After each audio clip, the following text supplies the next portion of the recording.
A'udzubillahiminasyaitonirrajim. Bismillahirrahmanirrahim. Alhamdulillahirabbil alamin wassalatu wassalamu ala Rasulillah wa ala alihi wa sahbihi ajma'in. Alhamdulillah. Bersyukur kepada Allah Subhanahu wa taala, sahabat-sahabat yang dikasihi Allah Subhanahu wa taala. Pagi ni alhamdulillah selamat datang ke muka surat 544. Jadi kita pada hari ini insya-Allah akan membaca akan melihat tadabbur daripada muka surat 544 Al-Quran. Hari ini 4 hari bulan Jamadil Akhir tahun 1442 Hijriah bersamaan dengan 18 hari bulan Januari tahun 2021.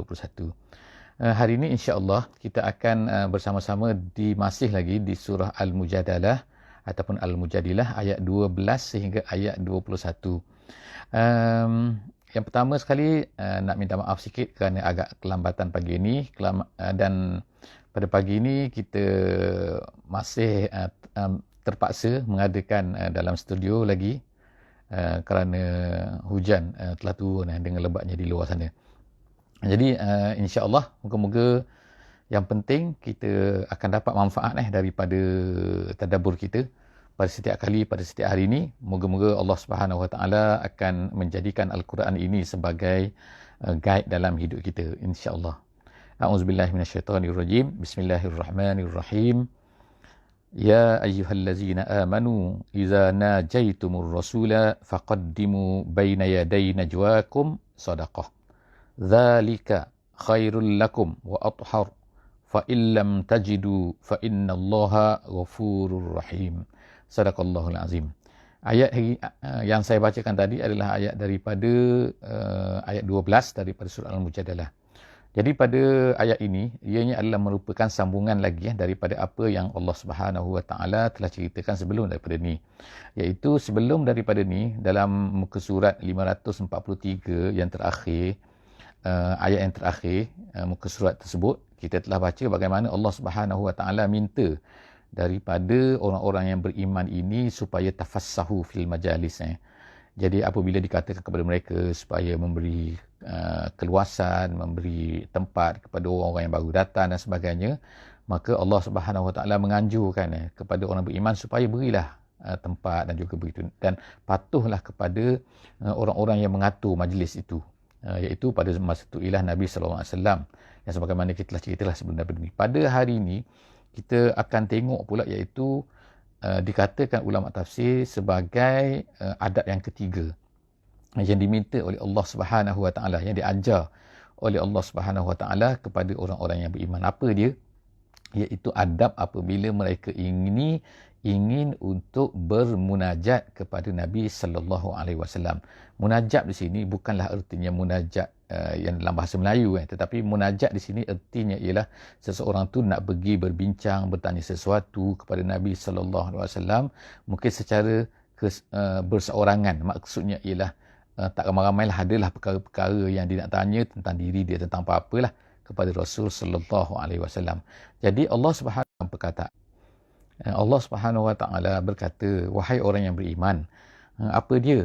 Iaitu apabila kamu nak najaitum ar-rasul. Najaitum di sini ialah maknanya bukanlah, walaupun fi'il madhi, fi'il madhi maknanya fi'il yang dah lepas, bukan maknanya kamu dah lepas, bukan. Tapi maksud di sini apabila kamu ingin, iza aradtum an tunaji, gitu. Jadi apabila kamu ingin untuk bermunajat bersama dengan Rasul, untuk pergi bertanya soalan dan sebagainya, kan, berbisik, bercakap secara bersendirian dengan Nabi sallallahu alaihi wasallam, maka hendaklah kamu faqaddimu lah, dahulukan tu maknanya sebelum sikit daripada kamu tu hendaklah kamu beri sedekah. Jadi apa-apa banyak sedekah tu, jadi adalah kata dalam kisahnya ialah Nabi sallallahu alaihi wasallam bertanya, 1 dinar okey tak? Setengah dinar. Jadi setengah daripada para sahabat ni tak mampu, mereka ni miskin, kan. Jadi Allah Taala bila baina yaday najwakum sedekah. Jadi sedekah tu kita sebut situ, kan, adalah jumlah-jumlahnya yang Nabi. Jadi selepas daripada tu perkara ni menjadi macam keberatan lah kepada Nabi, kepada para sahabat ni, kan. Bila mereka nak bertanya Nabi, mereka mesti kena sedekah dulu, kan. Jadi Allah Subhanahu Wa Taala sebutkan di sini, tengokkan, zalika khairul lakum. Bersedekah tu adalah lebih baik untuk kamu, wa athhar, lebih membersihkan jiwa kamu. Jadi bagaimana pula lebih baik. Jadi setengah ulama kata benda ni adalah wajib pada masa tu. Jadi berapa lama wajib ni? Wajib bersedekah tu, ada yang kata ialah selama 10 hari. Sedekah tu kan makna ayat ni turun, tapi selepas daripada tu maka turunlah ayat yang ke-13 selepas daripada tu. Jadi antara ayat 12 dengan ayat 13 ni sebenarnya ialah walaupun dia bersambung, kita baca di sini, tapi sebenarnya dia tidak turun serentak. Dia tidak turun serentak. Sebab itulah ada ulama kata 10 hari jarak masa di antara ayat yang ke-12 dengan ayat yang ke-13. Jadi Allah Subhanahu Wa Taala meminta daripada orang beriman ni supaya mereka ni bersedekah. Jadi ulama-ulama tafsir katakan sebenarnya ayat ini ataupun perbuatan ini, permintaan ini, ajaran ini adalah untuk mengajar para sahabat ni beberapa perkara. Yang pertama sekali, mereka ni janganlah semua benda nak tanya Nabi sallallahu alaihi wasallam sehingga berebut-rebut, sehingga ramai sangat, sehingga menyebabkan kesukaran kepada baginda Nabi sallallahu alaihi wasallam. Maknanya Nabi sempit lah kan, tak sempat ramai sangat kan. Jadi maknanya nak buat kerja lain pun tak boleh lah Nabi. Jadi maknanya Allah Subhanahu Wa Taala mengajar orang yang beriman ni supaya, yang tu yang pertama. Yang keduanya, ulama tafsir sebut di antara hikmahnya ayat yang ke-12 ni dan juga ayat 13 ni ialah apa? Iaitu setengah-setengah daripada sahabat ni dia kedekut sikit, kedekut, susah nak bersedekah. Jadi Allah Subhanahu Wa Taala nak mengajar supaya mereka ni dapat membersihkan hati mereka, supaya mereka ni supaya rajin iaitu apa? Membersihkan hati daripada perasaan yang tak elok. Yang sebut itu pula syuhha. Syuhha itu ialah perasaan syuh. Perkataan syuh tu ialah perasaan kedekut lah. Tak nak bersedekah kan, susah nak bersedekah. Jadi akhirnya dengan ayat ini maka telah mengajarlah, memberi kefahaman. Yang ketiganya, ulama kata ialah nak mengajar para sahabat ni supaya sensitif sikit ni. Jadi apa-apa sensitif sikit. Salah satu daripada ajaran Islam yang kita kena sensitif. Sensitif dengan orang, sensitif dengan apa. Jangan maknanya bawa diri kita saja kan. Apa orang fikir, apa orang tak. Kira apa aku. Yang penting aku punya pasal. Aku senang, aku tak senang, itu saja. Tak boleh. Kita kena sensitif. Termasuk sensitif yang diajar dalam ayat ni ialah sensitif dengan Nabi SAW. Nabi takkanlah kalau kata, nak kita pergi. Banyak sangat pergi kan kepada Nabi sehingga menyempitkan waktu Nabi SAW sampai dia nak berehat. Tak boleh. Jadi mana kita tak ada sensitif langsung dengan Nabi. Jadi begitulah jugalah nak ajar orang Islam semua. Kita pada hari ini supaya sensitif juga. Sensitif dengan ketua kita, sensitif dengan orang yang besar, sensitif ada orang yang sibuk dan sebagainya kan. Jadi sensitif. Tapi janganlah sampai tak bertanya pula. Itu kena balance. Kena balance di antara terlalu sensitif pula sampai langsung tak tanya, takut apa, takut mengganggu, dan juga sehingga sampai tak tahu pun tak apalah, buat dalam keadaan jahilan. Itu tak betul juga. Itu antara dua lah. Gitu. Jadi Allah SWT kata fa'illam tajidu, kalau kamu tak dapati. Sebab setengah-setengah orang miskin ini, mereka ni tak ada benda, tak ada perkara, tak ada duit nak sedekah kan. Ini zaman Nabi lah. Mereka ni sangat miskin, setengah-setengah daripada mereka tu. Jadi Allah Ta'ala kata fa'innallaha ghafurur rahim. Tak apa, Allah Ta'ala memaafkanlah kalau mereka ni miskin. Tapi kalau mereka ni kaya tapi mereka ni pun tak sedekah juga, itu masalah kan. Dalam ayat yang ke-13 lepas daripada itu ialah apa? Ashfaqtum an tuqaddimu baina yaday najwakum sadaqat. Allah Ta'ala kata ashfaqtum. Ashfaqtum ni maknanya kamu takut miskin, kesian kamu. Kamu takut miskin kah? Kalau kamu terpaksa memberikan sebelum daripada memberi sedekah sebelum daripada kamu ni berjumpa dengan Nabi sallallahu alaihi wasallam. Jadi Allah Taala pun berkata apa? Fa izlam taf'alu, kalau kamu tak buat tu wataballahu alaikum. Wataballahu alaikum ni maknanya ialah Allah Taala bertaubatlah kepada kamu. Allah memberi taubat. Tapi maksud di sini apa kan? Allah Taala tidak mahu membebankan kamu sebenarnya kan. Bukanlah Allah Taala wajibkan ini tu nak membebankan kita. Tapi sebenarnya Allah Subhanahu Wa Taala tu nak menguji kita. Allah Taala tu nak tengok kita ni bagaimana dan sebagainya. Jadi begitulah juga ayat ni Allah Taala kata, bukanlah Allah Taala faiz lam taf'alu, kalau kamu tak buat, maknanya kamu tak mampu nak buat. Jadi wataballahu alaikum, Allah Taala pula bukanlah nak memberatkan kamu.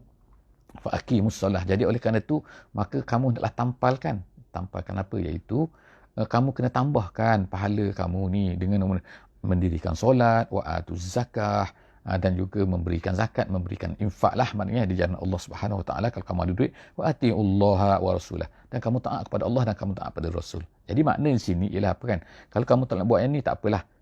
Sebab kamu ni rasa berat dan sebagainya, tak apa. Yang penting sekarang ni kamu buat apa pula ni? Iaitu dirikan solat. Jadi artinya banyakkanlah amalan-amalan kamu yang lain yang kamu mampu buat. Kemudian wallahu khabirun bima ta'malun. Kerana Allah Taala tahu. Kalau kamu ikhlas, Allah Taala tahu. Jangan risau insya-Allah kan. Buatlah apa yang kamu terdaya. Kemudian sekarang habis ayat yang ke-13 ni, kita berpindah kepada ayat yang ke-14 dan seterusnya. Ayat ke-14 dan seterusnya sekarang ni kita pergi pula kepada satu cerita lain. Dah habis dah. Tadi ada adab orang yang beriman dan sebagainya. Kita masuk sekarang ni cerita Allah Ta'ala nak ceritakan kepada kita tentang orang munafik. Sebagaimana kita kata bahawa surah Mujadalah ni, surah Mujadilah ni adalah surah yang turun di Madinah. Salah satu daripada masalah yang berlaku di Madinah yang tak pernah berlaku di Mekah ialah apa? Iaitu apabila Nabi berhijrah ni adalah satu kelompok manusia ni. Terutama berlaku selepas daripada peperangan Badar. Selepas peperangan Badar timbullah satu golongan. Sebab Nabi dah menang dah. Dalam peperangan Badar ni, Nabi dah menang melawan dengan orang-orang Quraisy. Bila Nabi menang, maka setengah-setengah orang ni yang kafir, yang berada di Madinah ni, mereka rasa tak sedap hati dah. Kalau mereka berterusan dalam keadaan kafir, nanti susah tinggal di Madinah ni sebab Muhammad ni dah kuat. Jadi akhirnya mereka pun berpura-pura lah menunjukkan bahawa mereka pun beriman juga. Jadi oleh itu mereka pun dipanggil sebagai munafik. Tapi sebenarnya hati mereka tidak beriman. Jadi Allah Subhanahu Wa Taala bongkarkan semua kan. Bongkarkan perangai mereka, bongkarkan sikap mereka, bongkarkan apa yang ada dalam hati mereka. Mereka fikir kalau mereka munafik, orang tak tahu. Yang Allah Ta'ala tak tahu, tak Allah Ta'ala bongkar. Jadi Allah Ta'ala bongkarkan perkara ni semua supaya apa? Supaya kita ni beringat. Allah catatkan perkara ni dalam Quran sebab apa? Sebab perkara ni akan berlaku sampai hari kiamat. Iaitu apa? Geruk yang jenis macam ni. Orang yang macam ni. Walaupun kita tak boleh melabelkan orang. Kita tak boleh kata orang yang munafik, orang munafik. Tapi kita boleh kenali sifat-sifat munafik ni supaya tak ada pada kita. Dan kalau ada pada setengah-setengah manusia tu, kita beringatlah ini adalah sifat munafik. Walaupun kita tak boleh melabelkan mereka sebagai munafik, tak boleh. Itu adalah hak Allah. Nabi saja yang tahu. Sebab itu pun diberitahu oleh Allah Subhanahu Wa Taala. Jadi dalam ayat yang ke-14 seterusnya kita akan tengok Allah Taala kata alam tara. Alam tara, tidakkah kamu lihat? Tidakkah kamu fikir? Tidakkah kamu memandang? Tidakkah kamu maknanya memerhatikan? Tidakkah kamu berdepan dengan kamu? Ilal lazina tawallau qauman ghadiballahu alaihim. Orang yang mana tawallau ni maknanya mengambil sebagai pimpinan, mengambil sebagai orang-orang yang menolong mereka kan, orang-orang yang akan diceritakan kepada mereka, orang-orang yang diminta nasihat. Kita cerita kat sini bukan maknanya minta nasihat kepada orang kafir tak boleh, tapi maknanya dalam perkara-perkara agama tak boleh minta nasihat daripada orang kafir. Mereka tu kafir, mereka sendiri pun tidak beriman. Macam mana mereka nak memberi nasihat kepada kita tentang agama kita, tentang Islam kan? Jadi Allah Subhanahu Wa Taala sebut ni, tak kamu lihat ke kepada ada sejenis manusia tu, sekumpulan daripada kamu tawalla qauman ghadiballahu alaihim. Siapa dia qauman ghadiballahu alaihim? Iaitu dalam Al-Fatihah kita baca al-maghdub tu maknanya yang dimurkai, yang Allah Taala benci, yang dimarahi oleh Allah Taala. Jadi di Madinah ni ada Yahudi. Jadi orang-orang munafik ni dia berkawan baik dengan Yahudi. Bukan sekadar berkawan baik biasa, bukan bertani, berniaga, bukan, tapi maknanya berkawan baik, meminta nasihat, macam mana nak menentang Islam, macam mana ni tentang Muhammad ni. Dan mereka ni membekalkan kepada orang-orang ghadiballahu alaihim ni dengan maklumat-maklumat, cerita-cerita tentang orang Islam ni kepada orang-orang ni. Jadi mereka ni lebih dekat lagi. Sebab tu Allah Ta'ala sendiri kata tawallau. Daripada al-wilayah lah kita kata kan.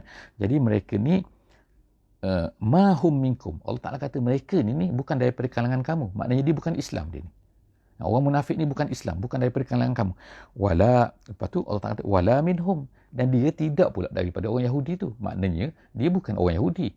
Maknanya kita nampak dia bukan Yahudi, tapi sebenarnya dia bukan daripada kita juga, bukan daripada orang beriman, dan mereka ni bukan daripada dia. Maknanya dalam setengah ayat yang lain Allah Ta'ala gunakan istilah apa? Iaitu muzabzabina baina, maknanya sekali ke sana, sekali ke sini, sekali ke sana, sekali ke sini. Dalam bahasa, kalau setengah-setengah bahasa lah, di Semenanjung Malaysia dia kata keluk-kelek. Itu bahasa kampung lah ni. Keluk-kelek tu sekali macam ni, sekali macam ni, sekali pihak sini, sekali pihak sini. Apa ni? Gitu kan. Maknanya tidak ada pendirian lah dia nak ceritanya. Jadi Allah SWT sebut sini apa? Iaitu dia kata la mahum minkum wala minhum wa yahlifuna 'alal kadzib wa hum ya'lamun. Dan dia telah bersumpah. Dia main-main dia sumpah ni. Iaitu bersumpah kata apa? Bersumpah kata kami ni beriman, kami beriman. Wa yahlifuna 'alal kadzib. Tapi sebenarnya mereka ni dusta. Kazib Allah Ta'ala kata. Wa hum ya'lamun. Dan mereka tahu bahawa mereka ni kazib. Mereka tahu bahawa apa yang mereka cakap sebenarnya tak betul. Tapi mereka ni bersumpah sana, bersumpah sini. Nak mengatakan bahawa mereka ni betul. Allah kata, a'addallahu lahum azaban syadida. Allah sediakan untuk mereka ni azab yang pedih, untuk mereka azab yang besar, azab yang bersangatan. Innahum sa'a ma kanu ya'malun. Itulah seburuk-buruk. Mereka ni seburuk-buruk apa yang mereka buat. Ni perbuatan yang sangat buruk ni. Perbuatan macam ni kan. Kalau nak clear kat Yahudi, clear jadi Yahudi. Kalau nak jadi mukmin, mukmin betul-betul. Allah Ta'ala kata seterusnya ialah apa? Ittakhazu aymanahum. Allah bongkar lagi. Mereka ni mengambil aiman. Aiman ni sumpah maknanya. Mereka ni mengambil sumpah-sumpah mereka ni sebagai junnah. Maknanya menjadikan junnah ni ialah perisai. Iaitu yang digunakan oleh orang lah. Untuk apa ni? Dia perkataan junnah ni daripada perkataan jannu. Al-jannu. Al-jannu ni maknanya as-sitru dalam bahasa Arab. Jadi mereka ni sebagai perisai pelindung. Mereka menggunakan sumpah mereka tu pelindung, nak menghalang lah konon-kononnya kan, konon-kononnya orang tak tahu. Fasaddu an sabilillah, jadi mereka dapat menghalang diri mereka daripada dikenakan tindakan. Itu maknanya. Itu makna fasaddu an sabilillah tu, maknanya mereka ni bukan menghalang daripada jalan Allah, bukan menghalang orang lain, tapi mereka ni telah menjadikan benda tu sebagai penghalang daripada jalan Allah, maksud daripada dibunuh, daripada dirampas harta dia, daripada diambil tindakan terhadap mereka. Fasaddu an sabilillah falahum azabun muhin. Allah Ta'ala kata bagi mereka azab yang menghinakan. Kemudian lan tughniya anhum. Allah Ta'ala kata lan tughniya anhum. Kemudian apa? Tidak sekali-kali. Lan bukan lam, lan. Dengan lan, bila lan nun ni artinya sekali-kali tak akan, selama-lamanya tidak apa, iaitu tidak. Lan tughniya, lam tughniya anhum amwaluhum wala auladuhum minallah. Ayat ini dikatakan ada sebab nuzul dia, ada sebab turun dia, iaitu orang-orang munafik pernah di zaman Nabi sallallahu alaihi wasallam ni mereka mengatakan apa? Sesama mereka mengatakan, iaitu ala Muhammad ni bukan ramai pun orang dia. Kita ni tak apa, kita ni ramai anak, kita ni banyak harta. Dia kata nanti hari akhirat, dia kata kita gunakan harta tu untuk untuk tebus dan sebagainya. Lalu Allah Ta'ala pun menurunkan ayat ni. Ayat ni apa? Tidak akan dapat memberi faedah sedikit pun, tak akan dapat mempertahankan mereka sedikit pun. Apa ni? Harta mereka, amwaluhum wala auladuhum. Anak-anak ni maksudnya penyokong ke. Jadi maknanya datanglah dengan petition bawa lah petition tu 1,000 juta pun bukan. Maknanya penyokong ramai lah. Tak langsung tak beri manfaat kepada Allah Subhanahu Wa Taala. Jadi Allah Subhanahu Wa Taala kata tidak langsung dapat minallahi syai'ah, dapat menghalang memberi apa-apa pun kepada Allah. Ulaika ashabun nar, mereka ni penghuni neraka, hum fiha khalidun, dan kekal pula. Bahkan dalam ayat yang lain Allah Ta'ala kata orang-orang munafik ni fid darkil asfali minan nar, bahkan berada di bawah sekali. Di bawah ni maknanya di tengah-tengah, tak boleh keluar dah. Tak boleh keluar, tak ada chance nak keluar, maknanya kekal selama-lamanya. Wal-iyazubillah daripada seterusnya. Seterusnya ialah ayat yang ke-18. Ayat yang ke-18 Allah Ta'ala berkata, yauma yab'atsuhumullahu jami'an fayahlifuna lahu kama yahlifuna lakum. Ini sampailah hari akhirat. Allah cerita pula ni kan apa yang akan berlaku ni. Hari akhirat ni, hari akhirat maknanya orang-orang munafik ni tak cukup. Dengan dunia saja tak cukup. Mereka ni bersumpahlah macam-macam kepada orang-orang yang beriman. Di akhirat apa lagi? Mereka nak bersumpah lagi. Tu yang pelik tu kan. Di hari akhirat mereka nak lari lagi, nak mengelak lagi daripada hukum yang telah ditetapkan oleh Allah Subhanahu Wa Taala. Apa kata sini? Yauma yab'atsuhumullah. Pada hari mereka ni dibangkitkan. Fayahlifuna lahu kama yahlifuna lakum. Allah Allah Taala dah bangkitkan mereka dari kiamat tu. Dia nak bersumpah lagi di depan Allah. Dia nak katakan bahawa tak betul. Dia nak tipu Allah tu. Tengok tu kan. Depan Allah pun dia nak bersumpah. Fayahlifuna lahu. Hu situ ialah Allah Subhanahu Wa Taala. Kemudian kama yahlifuna lakum, sebagaimana mereka ni bersumpah kepada kamu wahai Muhammad, kepada orang beriman semasa di dunia. Maknanya semasa di dunia mereka dah bersumpah dah. Tapi di akhirat ni mereka nak bersumpah kepada Allah Subhanahu Wa Taala. Jadi fayahlifuna lahu, Allah Taala kata wa yahsabuna annahum ala syai'. Mereka ingat mereka ni hebat sangat ke? Mereka ingat ada apa ke mereka ni? Wa yahsabuna annahum ala syai'. Ala syai'. No way lah kata. No syai'. No syai'. Tidak ada apa pun mereka ni. Ala innahum humul kazibun. Allah Ta'ala kata mereka ni penipu. Jadi bayangkan bila ayat-ayat begini turun kepada Nabi SAW, kemudian Nabi bacakan, dan perkara ni orang-orang munafik ni ada depan. Depan mana? Tu depan di Madinah, depan Nabi. Mereka mendengar Nabi baca Quran semasa sembahyang, masa bukan sembahyang dan sebagainya. Jadi mendedahkan habis apa yang ada dalam diri mereka. Mereka tak terasa ke bahawa benda ni terkena kepada mereka? Jadi itulah kedahsyatan orang munafik. Memanglah ada selepas daripada itu orang munafik ni yang bertaubat tapi ramai mereka ni mati dalam keadaan munafik macam itulah. Bahaya besar bahaya betul kita tengok kan dunia ni kan, maknanya kerana dunia mereka tersanggup untuk jadi munafik kan, menipu sana. Mereka tak dapat apa pun. Mereka dapat harta, mungkinnya dapat ni, dan tapi apa yang dapat di sisi Allah SWT, Allah Ta'ala tunjukkan habis, bongkarkan habis-habis kan, supaya mereka ni. Dan moga-mogalah kita insya-Allah memeliharalah diri kita daripada perangai-perangai, sifat-sifat yang ada sebagaimana yang disebutkan oleh Allah Subhanahu Wa Taala di dalam ayat-ayat ini. Seterusnya, istahwaza alaihimus syaitan. Tak habis lagi. Allah Ta'ala cerita lagi. Istahwaza, ayat yang ke-19 sekarang. Istahwaza ni adalah daripada perkataan al-hauzu. Al-hauzu ni erti dalam bahasa Arab asalnya ialah apabila seseorang tu dia mengikat untanya kepada dia supaya apa? Supaya unta tu tak boleh lari. Jadi itu istahwaza. Jadi kemudian tu perkataan istahwaza ini digunakan untuk menunjukkan kepada seseorang yang mana ni, yang menguasai satu-satu benda. Syiddatul istila wal ghalabah, maknanya dia tak boleh lari dah. Seorang ikat orang ke, seorang buat apa kan, maknanya istahwaza. Jadi Allah Subhanahu Wa Taala guna perkataan sini apa? Istahwaza alaihimus syaitan. Syaitan tu telah mengikat mereka. Syaitan dah jadi memperhambakan dia. Syaitan dah memperbudakkan dia. Syaitan dah makna kontrol dia habis dah. Dia tak boleh nak buat apa dah. No power, tak ada apa langsung dah. Mereka tak boleh buat langsung. Jadi Allah Ta'ala kata menggunakan perkataan sini. Istahwaza alaihimus syaitan. Syaitan telah menguasai mereka. Fa'ansahum zikrullah. Sehingga mereka pun lupa dah kepada Allah. Mereka tak ingat dah. Tak ingatlah kepada azab Allah. Tak ingat kepada nikmat Allah. Tak ingat kepada arahan Allah. Tak ingat kepada semua, mereka tak ingat dah. Istahwaza alaihim. Sebab tu, apa? Sebab syaitan dah istahwaza alaihim. Ulaika hizbus syaitan. Lalu Allah Ta'ala kata apa? Mereka inilah orang-orang yang dipanggil sebagai hizbus syaitan. Hizbu dalam bahasa moden maknanya parti. Digunakan dalam bahasa moden Kalau orang yang pada parti apa? Parti Demokrat. Parti ni parti apa? Parti Republican. Jadi Hizbu Republican, Hizbu Demokrat. Itu contoh. Jadi parti ni adalah orang yang berintimak, orang yang melekat, orang yang bersama-sama dengan satu grup tu. Itu perkataan Hizbu Hizbu ni perkataan lama dah, tapi moden digunakan sebagai parti kan. Perkataan ni zaman Nabi dah ada. Zaman sebelum daripada Nabi pun dah ada. Jadi sebab tu Allah Ta'ala sebut sini kan, mereka ini adalah gerombolan, mereka ini adalah geng-geng, kita kata, mereka inilah puak-puak siapa? Puak-puak syaitan.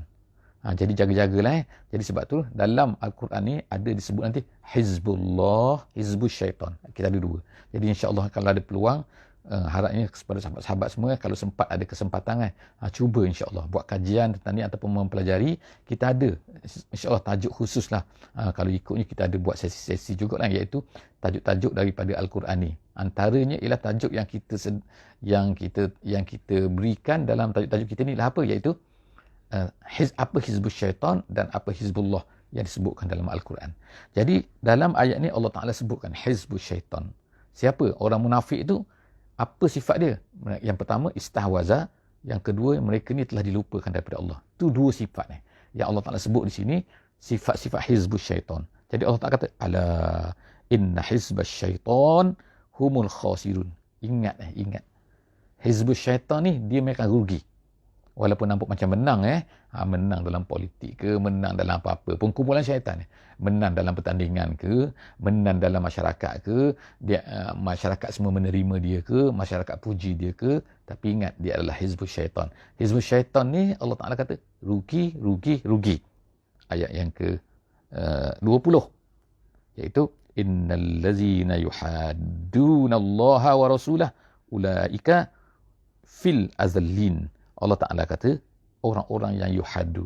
Sebelum daripada ni kita dah sebutkan tentang yuhaddu. Yuhaddu ni maksudnya ialah menjadikan had sempadan, iaitu kau sebelah sana, aku sebelah sini. Itu yuhaddu, iaitu orang yang tidak bersama lah. Ataupun kita kata orang yang memusuhi, ataupun kita kata orang yang yukhalifuna. Kata setengah tafsir kata yukhalifuna maknanya tidak mahu bersama lah. Yukhalifuna, nak bercanggah sebenarnya. Kalau kau situ, aku sini. Itu yukhalifuna. Jadi Allah SWT serifatkan orang-orang munafik ni, mereka ni apa? Innal ladzina yuhadduna Allah wa rasulah. Orang-orang yang tak setuju, orang-orang yang tak nak ikut, orang yang tidak bersama dengan Allah dan Rasul. Ulaika fil azallin, mereka akan hina. Jadi ayat ni umum Ayat ni umum apa maksudnya? Siapa-siapa yang tak nak ikut perintah Allah, tak nak ikut perintah Rasul, bercanggah kan. Maknanya bukan sekadar tak nak ikut lah, tapi maknanya menentang dan sebagainya. Mereka ni azallin. Mereka ni akan hina. Hina macam mana? Allah Ta'ala hina. Adalah macam-macam cara kan. Yang Allah Ta'ala nak hinakan. Nak hinakan manusia tu kan. Biar mereka hina. Biar nampak hina. Kemudian ayat yang ke-21. Kataballahu. Allah Ta'ala kata. Kataballahu. Allah Ta'ala akan menuliskan. Telah menuliskan. Minta maaf. Telah menulis ini bukan maksudnya tulis. Tapi perkataannya qadha. Yang qadha telah menentukan. Artinya. Kenapa digunakan perkataan tulis? Kerana dia panggil dalam bahasa Arabnya, bila sebut perkataan tulis tu maknanya nak menunjukkan penetapan tu, penetapan yang betul-betul tetap lah, yang tak berubah. Satu ketetapan daripada Allah Ta'ala apa, iaitu la aghlibanna ana wa rusuli. Aku, Allah Ta'ala kata, mesti menang, dan Rasulku mesti menang. Rasul-Rasulku tak ada di mana mereka ni kalah, mereka ni dibunuh begitu saja. Tak. Allah Ta'ala akan datangkan bila mereka ni menentang Allah, menentang Rasul, mereka bukan dibunuh begitu saja, akan adalah ketetapan Allah SWT, hukuman Allah terhadap mereka ni. Jangan ingat Allah Ta'ala ni boleh dikalahkan. Jadi ayat ini dikatakan dalam sebab nuzulnya, dikatakan kerana ketika orang beriman ni memberitahulah, kita Nabi SAW memberitahu, kita akan menawan Farsi, kita akan menawan Rom, kita akan menawan Yaman, macam-macam kan. Even semasa peperangan Ahzab tu, masa menggali parit, Nabi SAW memukul satu batu yang besar dan keluar api, sinaran, maknanya percikan api. Kerana batu kan bila guna besi kan, dia pukul, dia akan keluar api. Nabi kata, aku melihat istana Farsi, aku melihat istana Rom, aku melihat istana Yaman. Jadi maknanya apa tu? Kita akan dapat menawan Yaman. Kita akan dalam keadaan susah macam tu. Jadi bila Nabi SAW dan juga orang Islam memberitahu benda-benda ni kan, orang munafik ni dengar, dia kata, Allah, dia kata, nak tawan Parsi, boleh lawan dengan orang Quraisy, boleh lah. Nak lawan dengan orang Arab yang miskin, yang lemah, yang sikit tu boleh lah. Ni nak lawan Farsi, nak lawan Rom. Tahu tak Rom tu apa? Kuasa besar yang terbesar, berjuta, beribu-ribu, puluhan ribu, ratus ribu tentera-tentera dia. Jadi makna sini, orang-orang munafik ni, tak, dia menerbitkan rasa lemah di kalangan orang Islam ni. Takkan kita boleh lawan? Tak boleh, tak mungkin. Jadi bila mereka berkata macam ni, lalu turunlah ayat ni. Ayat ni apa? Iaitu Allah Ta'ala kata, kataballahu la'aghlibanna ana. La'aghlibanna ana. Aku pasti akan menang. Ana wa rusuli, dan Rasul-Rasulku. Innallaha qawiyyun aziz. Allah ni bersifat qawi. Allah ni bersifat aziz. Kamu tak kenal ke? Allah Ta'ala kata, nak apa-apa kun fayakun je. Bukan susah pun. Jadi dengan ayat itu, insya-Allah kita berakhir hari ini. Kita jumpa lagi insya-Allah di esok hari dalam session muka surat 545 insya-Allah. Setakat itu saja. Jangan lupa insya-Allah untuk share, untuk letakkan link, untuk sharekan letak saja link video kita ni dalam semua Facebook dalam dalam chatting you all insya-Allah. Semoga manusia semua dapat manfaat daripada sesi kita ini, insya-Allah. Mereka nak tengok, mereka tak tengok, itu terserahlah kepada mereka kan. Tapi usaha kita ialah kita letakkan link, kita sharekan dalam Facebook masing-masing, insya-Allah. Moga-moga Allah Subhanahu Wa Taala akan memberi pahala kepada kita walaupun kita mungkin sedang berehat, insya-Allah. Wallahu a'lam bissawab. Subhanakallahumma wa bihamdik, nashhadu an la ilaha illa anta, nastaghfiruka wa natubu ilaik. Bismillahirrahmanirrahim. Wal 'asri innal insana lafi khusr illa allazina amanu wa 'amilus shalihat wa tawasaw bil haqqi wa tawasaw bis sabr. Wassalamualaikum warahmatullahi wabarakatuh.